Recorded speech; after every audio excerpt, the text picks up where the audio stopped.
Assalamualaikum warahmatullahi wabarakatuh dan salam sejahtera.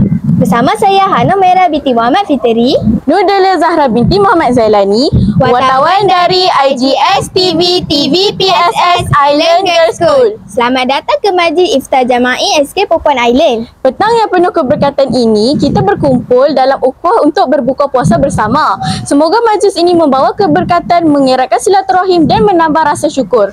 Tanpa melegahkan masa, marilah kita sama-sama menikmati perjalanan majlis ini dengan penuh kegembiraan dan keberkatan.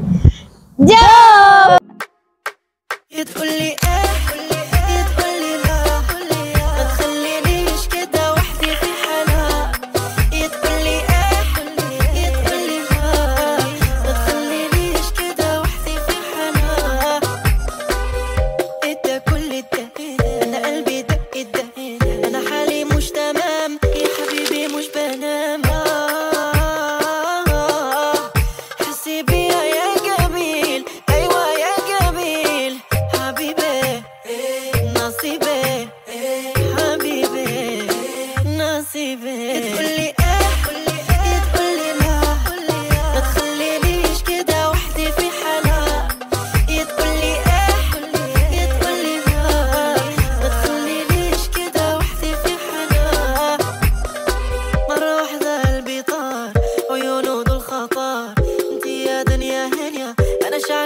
النار الجمال ده مية مية كل شي مية مية صايدني من كل الناس زي الحرامية حبيبي نصيبي حبيبي نصيبي.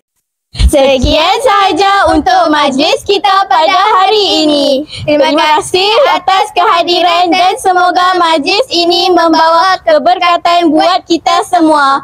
Selamat berbuka puasa dan jumpa lagi. Bye!